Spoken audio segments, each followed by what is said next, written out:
Hello friends, welcome to my channel. তো মামনির চ্যানেলে সকল বন্ধুদেরকে স্বাগত জানাই। আজ একটা দুর্দান্ত স্বাদের ডেজার্ট রেসিপি নিয়ে চলে এলাম আপনাদের জন্য। তো চলুন রেসিপিটা শুরু করা যাক। এখানে দেখতে পাচ্ছেন ছোটো মিডিয়াম সাইজের রাঙালু নিলাম।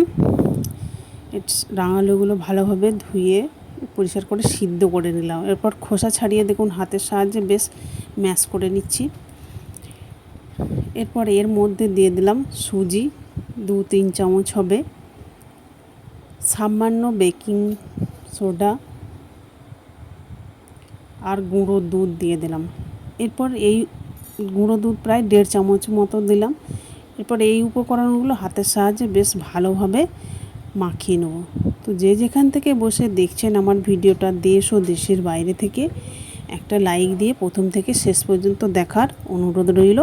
তা না হলে বুঝতেই পারবেন না এই রেসিপিটা আমি কিভাবে বানালাম। দেখুন বেশ ভালোভাবে মাখানো হয়ে গেছে। এরপর হাতে দেখুন আমি ঘি লাগিয়ে নিয়েছি। এরপর ছোট্ট ছোট্ট করে আমি মিনি গোলাপ জামুন বানাবো।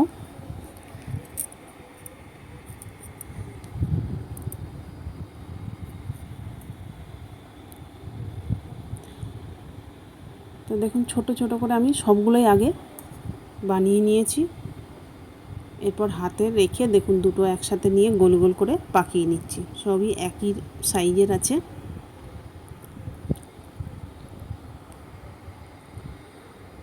তো দেখুন আমার সবগুলোই হয়ে গেছে। এরপর এইগুলো তেলে ভাজবো। তো ফ্রাইং প্যানে তেল দিয়ে দিয়েছিলাম, সাদা তেল। তেলটা গরম হতে, মানে খুব বেশি গরম হওয়া চলবে না, হালকা বা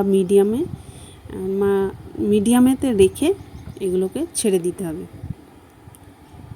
এরপর আস্তে আস্তে নাড়তে থাকবো।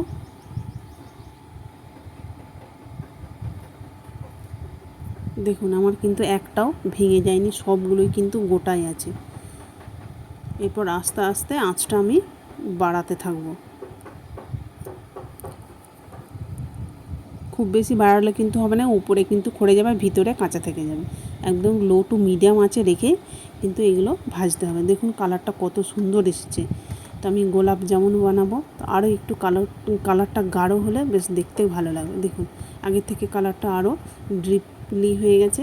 এরপর এইগুলো আমি তেল থেকে তুলে নেব। এরপর আরেকটা ফ্রাইং প্যান বসিয়ে দিয়েছি। দেখুন এর মধ্যে দিয়ে দিলাম চিনি।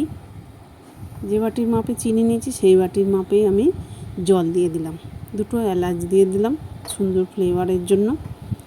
চিনিটা দেখুন বেশ ভালো মতো গলে গেলেই হবে।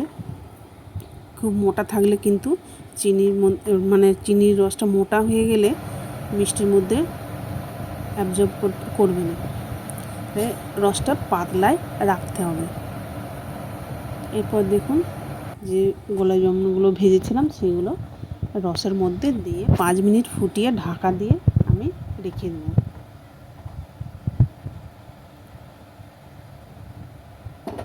এরপর আর একটা ফ্রাইং প্যান নিয়েছি। দেখুন তার মধ্যে প্রায় 1 লিটার আমি দুধ দিয়ে দিলাম।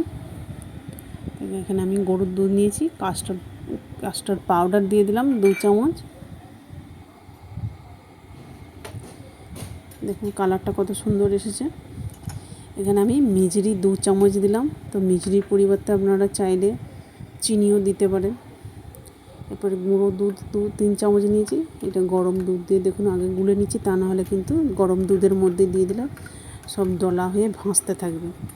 গরম দুধের মধ্যে গুলে দিয়ে তারপরে আবার এতে ঢেলে দিয়ে দিলাম।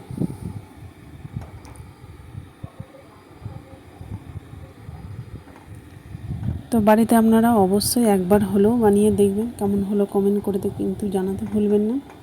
আর যারা আমার ইউটিউব চ্যানেল থেকে দেখছেন একটা সাবস্ক্রাইব করে পাশে থাকবেন, আর পাশে থাকা বেল বাটনটি অল করে রাখবেন। তাহলে আমার নতুন নতুন রেসিপি ছাড়ার সাথে সাথে সবার আগে আপনার কাছে পৌঁছে যাবে। আর যারা দেখতেই পাচ্ছেন কতটা সুন্দর লোভনীয় হয়েছে মিনি গোলাপ জামুনগুলো। এরপর দেখুন ডেজার্টটা দুধ যেটা গরম করেছিলাম সেটা ঠান্ডা হয়ে যেতে কত আগের থেকে গাঢ় হয়ে গেছে। এরপর এই দেখুন প্লাস্টিকের কাপগুলো নিয়েছি, এর মধ্যে দিয়ে ফ্রিজে রেখে দিয়ে ঠান্ডা ঠান্ডা করে খান। দেখুন মন প্রাণ জুড়িয়ে যাবে। এরপর গোলাপ জামুনগুলো এর মধ্যে আমি দিয়ে দেবো। দেখুন কতটা সুন্দর নরম হয়েছে গোলাপ জামুনগুলো। এরপর এই অবস্থায় কিন্তু ফ্রিজে 1 ঘন্টা রেখে দিলেই ঠান্ডা হয়ে যাবে, আর আগের থেকে আরও ঘন হয়ে যাবে। খেতে কিন্তু ঠান্ডা ঠান্ডা দারুণ লাগবে গরমে।